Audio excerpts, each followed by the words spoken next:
तो एक बार फिर से आपका स्वागत है हमारे YouTube चैनल पर। यदि आप पोस्ट मैट्रिक स्कॉलरशिप का फॉर्म भर रहे हैं और उसमें बोनाफाइड सर्टिफिकेट मांग रहा है, तो फिर आप कुछ इस प्रकार से अपना बोनाफाइड सर्टिफिकेट कैसे बनवा सकते हैं, कैसे इस फॉर्म को भर सकते हैं, उसके बाद क्या करना होगा, सभी प्रोसेस हम स्टेप बाय स्टेप जानेंगे। तो चलिए वीडियो को स्टार्ट करते हैं। तो देखिए, सबसे पहले ये है हमारे पास बोनाफाइड फॉर्म। इसको यदि आपको डाउनलोड करना होगा तो वीडियो के डिस्क्रिप्शन में इसका लिंक मिल जाएगा हमारे टेलीग्राम चैनल का, वहाँ पर जाकर आप डाउनलोड कर सकते हैं। तो अब चलिए इसको देखते हैं कि भरना कैसे है। तो फॉर्म पर सबसे ऊपर ही आपको डेट लिखा होगा, तो जिस डेट को आप फॉर्म भर रहे हैं उस दिन का डेट लिखना है। जैसे आज 15 जुलाई है तो हम यहाँ पर लिख देंगे 15/7/2026, इस तरह से डेट लिख देना है। उसके बाद यहाँ पर अपना नाम लिखेंगे, जिसके नाम से भी बोनाफाइड सर्टिफिकेट बनवाना है उसका नाम लिखना है। तो जैसे हम अपना नाम लिख दिए अरविंद कुमार, इस तरह से अपना नाम लिख देंगे। उसके बाद रजिस्ट्रेशन नंबर, तो यदि आप इंटरमीडिएट में होंगे तो आपको रजिस्ट्रेशन नंबर मिला होगा, और यदि रजिस्ट्रेशन नंबर नहीं मिला है तो आप यहाँ पर अपना रोल नंबर भी लिख सकते हैं, लेकिन इसको खाली छोड़ दीजिएगा। यदि आपको रजिस्ट्रेशन नंबर नहीं मालूम है तो अपने कॉलेज में जाइएगा और वहाँ पर टीचर से पूछिएगा, वे लोग ही बता देंगे कि आपको रोल नंबर भरना है या फिर रजिस्ट्रेशन नंबर। तो मान लीजिए हमारे पास रजिस्ट्रेशन नंबर है, तो कुछ इस तरह से हम भर देंगे, इस तरह से करके, इस तरह से रजिस्ट्रेशन नंबर भर देना है।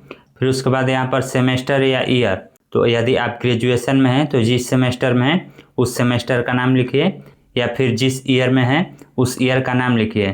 तो जैसे हम ग्रेजुएशन के अभी सेकेंड ईयर में हैं तो यहाँ पर सेकेंड लिख देंगे, सेकेंड लिख देंगे, या फिर 2 करके ND लिख देंगे, तो ये भी हो जाएगा सेकेंड। फिर उसके बाद कोर्स नेम, तो कोर्स नेम आप क्या कर रहे हैं, जैसे हम ग्रेजुएशन कर रहे हैं तो ग्रेजुएशन में हमारा जो ऑनर्स विषय है वो हिस्ट्री है, इसका मतलब कि हम BA कर रहे हैं तो यहाँ पर BA लिख देंगे। यदि आप BSc कर रहे हैं तो BSc या फिर BCom लिख सकते हैं, या फिर यदि इंटरमीडिएट में है तो यहाँ पर ISc लिख सकते हैं या फिर IA लिख सकते हैं। तो इस तरह से हो गया। अब उसके बाद यहाँ पर एकेडमिक ईयर लिखना है, तो एकेडमिक ईयर आपने जब एडमिशन कराया है वो हो जाएगा, और जब आपका कोर्स ख़त्म होगा वो हो जाएगा। दोनों ईयर को मिलाकर एकेडमिक ईयर होता है। तो हमारा जो एडमिशन था वो 2025 में हुआ था, और 4 वर्ष का कोर्स है तो 2029 में ख़त्म होगा। तो हम यहाँ पर एकेडमिक ईयर लिख लेंगे 2025 से 2029, इस तरह से एकेडमिक ईयर लिख लेना है। अब उसके बाद यहाँ पर कुछ अपना डिटेल्स भरना है। तो जैसे कि सबसे पहले डेट ऑफ बर्थ यहाँ पर लिखना है, तो हम इस तरह से लिख देंगे 10/11/1999। आपका जो भी डेट ऑफ बर्थ है यहाँ पर आगे लिख दीजिए। उसके बाद फादर्स नेम, मदर्स नेम, तो यहाँ पर सबसे पहले हम फादर्स नेम लिख देते हैं। फिर उसके बाद यहाँ पर मदर्स नेम लिख देंगे। अब फादर्स नेम और मदर्स नेम लिखने के बाद यहाँ पर डेट ऑफ एडमिशन, तो आपका कब का एडमिशन हुआ है वो डेट लिखना है। तो ये डेट आपने जब एडमिशन कराया होगा तो एक फीस रिसिप्ट मिला होगा, तो उसी पर वो डेट होगा।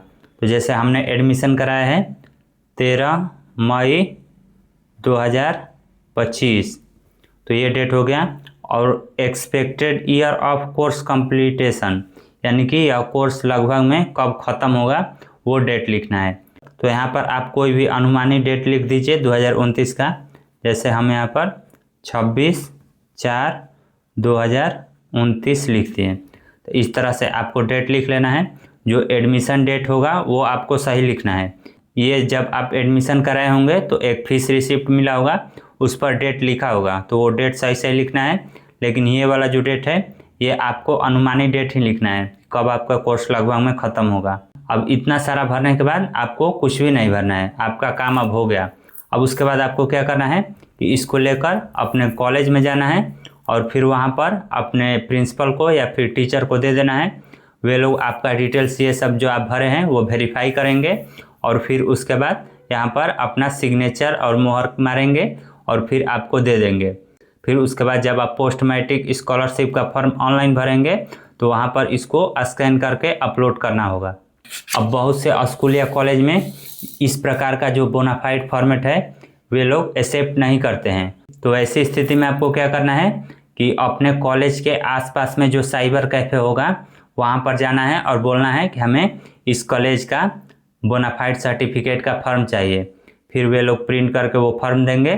फिर उसी समय आपको वो वाला फॉर्म भर लेना है। उसमें भी कुछ ज़्यादा नहीं भरना होता है, यहीं सब डिटेल्स भरना होता है और फिर उसके बाद आप जाकर कॉलेज में अपना साइन मोहर करा सकते हैं। लेकिन ये प्रॉब्लम किसी किसी कॉलेज में होता है, नहीं तो बाकी सब में इसी पर ही काम चल जाता है। तो इस तरह से बोनाफाइड का कोई भी फॉर्म हो आप भर सकते हैं। तो इस तरह आज के इस वीडियो में आपने जाना कि बोनाफाइड सर्टिफिकेट का फॉर्म कैसे भरते हैं। तो यदि आपको इससे रिलेटेड कोई क्वेश्चन पूछना है तो कमेंट करके पूछ सकते हैं। वीडियो पसंद आई हो तो इसे शेयर भी ज़रूर करें और ऐसे ही और भी वीडियो देखने के लिए इस चैनल को सब्सक्राइब कीजिए।